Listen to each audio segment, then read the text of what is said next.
welcome to UCA YouTube Live. This is Gopal Mehta, graduate research assistant and doctoral student at UCA headquarters at the University of Virginia. I'm here today to interview Casey Cobb as a part of his candidacy for the UCA Executive Committee. Today, listeners will be hearing from Casey Cobb, NEAG Endowed Professor of Educational Policy in the NEAG School of Education at the University of Connecticut.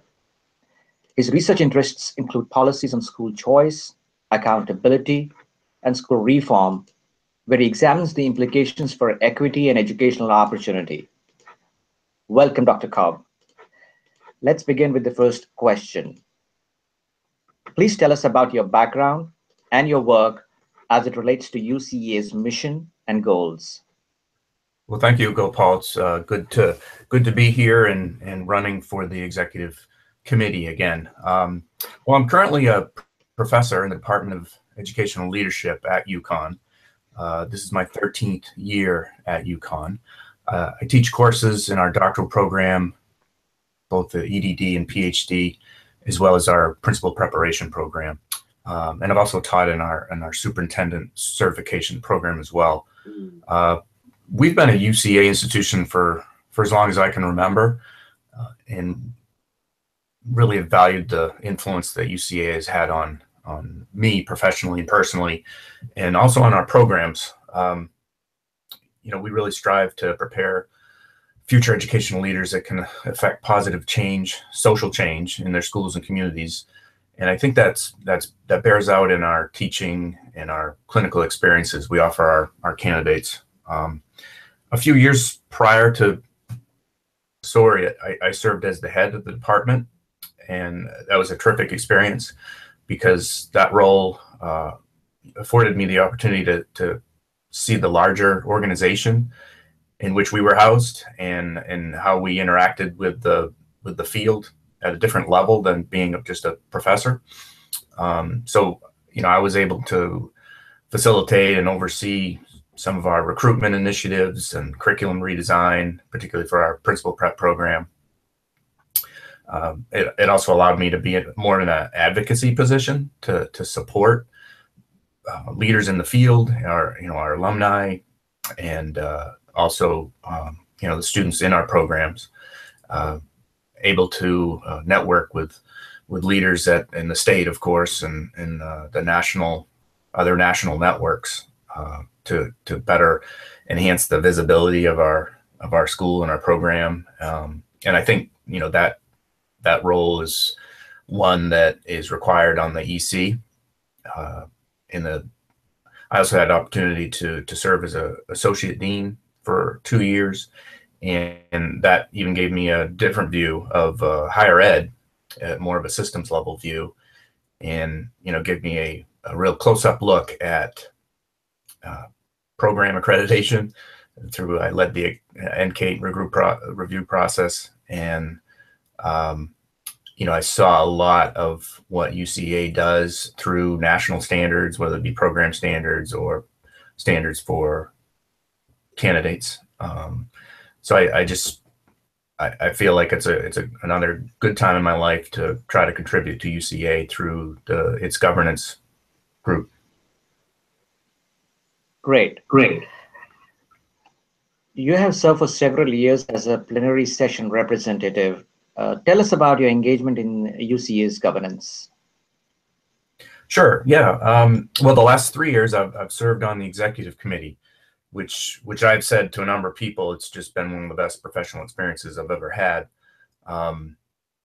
The EC is a group of talented, diverse folks that, as a group, I think we truly exemplify or embody, collaborative leadership. So it's been a real privilege to work with such a talented group of members, as well as the UCA staff. I found that we've really challenged each other, our own thinking and our own assumptions, and pushed ourselves to expand our thinking about social issues, leadership issues, how the organization can best support and move its membership forward. I've been involved in a lot of those discussions as an EC member, and I feel like that has a direct or at least an indirect effect on UCEA's future.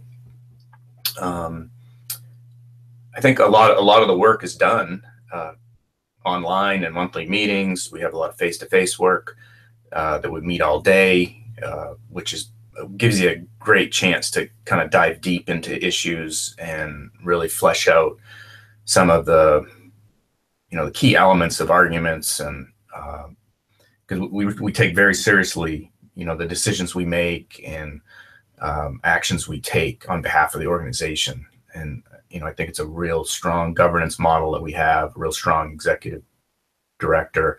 UCA staff, as I said, has been really, really influential. And I use my own disciplinary background of, I think, ed policy and ed leadership to try to find ways to contribute within that group. Okay, so in what other ways have you been engaged in UCEA? Well, probably I guess one of the larger influences I've had, or the biggest engagement I've had of late, is serving as editor of EAQ for the past 5 years. The NEAG School of Education at UConn was lucky enough to be awarded host of EAQ almost 5 years ago, and we assembled a terrific group of associate editors, not only at UConn but from around the country. And I think that's been it's not a direct UCA program, but it is their flagship, or our flagship journal, and I feel like we're trying to represent UCA through the scholarship of EAQ and the work of EAQ in the past several years. I've also recently been heavily involved in the UCEA Program Design Network. That's a relatively new initiative of UCA, which is leveraging improvement science, which is a protocol, evidence-based protocol that's been promoted heavily by the Carnegie Foundation. And our effort is to redesign programming and serve our membership to help them use this protocol to make targeted improvements in the program. So I'm the lead facilitator for one of the network improvement communities. It's the Recruitment Selection and Evaluation Group, and we started with 6 universities, and we've met pretty continuously over the past year and a half, and that's been a great growth experience for all of us, including myself, to be able to implement improvement science in the hopes of diversifying programs candidates. That's been one of the primary goals of our NIC, is to attract more folks of color into the principal prep programs, and then seek to find positions across the various communities they serve. I've also served on some other committees in the past few years. Recently, the Exemplary Leadership Award Committee. There's a lot of background work going on in UCA, and committees such as that are put together to identify a awardee. They're actually very rewarding experiences, because you get to review the works of others that you may have not seen deeply, and you get to honor them and their work. Probably the most impactful, or at least satisfying work for me with UCA has been the Jackson Scholar Network. I've been a mentor for the past 5 years, I believe, and that's a mutually rewarding experience for I think mentors and mentees, and I've really enjoyed that experience, and I think it's probably one of the best programs that UCA has in terms of making an impact in the field.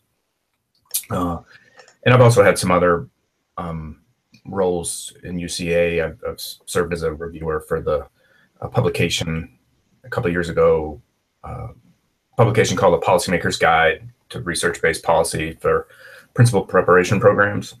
The UCA put forth a really comprehensive document to guide states in how they develop and certify principal preparation programs.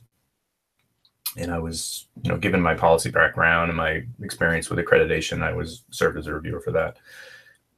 And finally, I was at the beginning stages of the development of Wallace Foundation's University Principal Preparation Initiative. That was a $40 million grant to support principal prep redesign across the country. And I sort of was wearing my UCEA hat at the time and assisting them with developing the RFP for that grant. Wonderful. So discuss with us your scholarship, research projects, teaching, and/or service that can inform the work of UCEA, particularly the work of the executive committee. Sure. Yeah.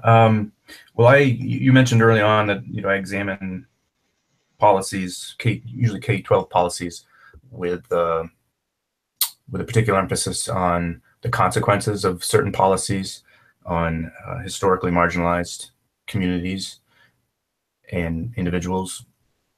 I think that I have a social justice perspective, and that's a lens in which I examine policies, whether they policies that come to be, policies that are implemented, and the unintended consequences of policies. But I've also learned a lot from my fellow colleagues on the EC to expand my own thinking about issues of equity and social justice. And I think I've grown in that arena, and I bring my own lens to the conversation. Also, in my background, I teach mostly policy and leadership courses in our doctoral and principal prep programs. I teach contemporary policy issues for our aspiring principals, and I also teach an policy implementation course to our doctoral students. And I try to expose them to various policy frameworks that can help them better understand why policies get on the agenda, why they are implemented the way they are, and why they may have certain consequences.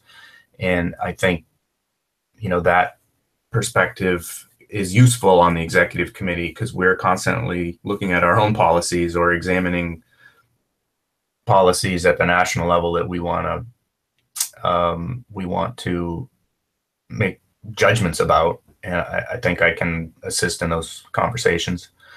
And finally, I think just serving as editor of EAQ has had a certain influence on the field. Certainly, hopefully it has, and UCA, if not indirectly. For instance, we're just about ready to publish a special issue on ESSA and how ESSA can leverage some change in leadership preparation through state policy. UCA is at a parallel effort, I think, to really advance that agenda, knowing that there are certain monies set aside to influence leadership preparation and the field through the Reauthorization Act. And, I think that I try to stay consistent with UCA's actions and mission in some of the work that we do at EAQ. Great. Can you please share with us the reasons why you have chosen to run for the UCEA Executive Committee and your vision for the future of UCEA? Yeah, well, I mean, it's selfishly, I just thoroughly enjoy the experience. It's been tremendously rewarding and just a great professional develop opportunity for me personally. But it's really the collective work that we do that is most gratifying, and I honestly feel like we make a difference on the organization, and the organization makes a difference on its membership and the field. We have so many valuable and wide-ranging initiatives, whether it be for advocacy or improving scholarship or advancing program evaluation. We're just so, I think, thoughtful we, meaning UCA, is so thoughtful about its role for its membership and in the field and in the larger body of ed leadership. I just want to be a part of that, and I think I can positively contribute. I have been there 3 years, so it gives me, some history and some, I guess, a little bit more wisdom than I once had. And I hope to take that wisdom and help shape the future vision of UCEA. And I'd like to maintain or contribute to maintaining I think the very real feeling about UCEA is that it does continue to seek socially just outcomes through educational leadership. And I fully value that perspective on issues of equity and social justice, and UCA lives it. So I want to continue to try to nurture that and contribute as others have in the past. And finally, I think just one note about, I think, the future, like specific future for UCA. I think we can continue to conceive of leadership in a more nuanced way. And I think we have. Certainly the field is starting to, beyond individuals. And certainly we're always going to focus on individuals because individual leaders lead organizations, principals, superintendents, teacher leaders, department heads. But knowing that leadership is a truly collective enterprise, when it works best, in my belief, that we have to keep pushing that understanding and being able to sort of measure it, being able to understand it better, and support collaborative leadership. And one way I think we can support program change is through the improvement science protocol that we've learned from Carnegie. I really do think it has tremendous potential for our membership. And improvement science is not only a process that can be used to change programs or leverage redesign.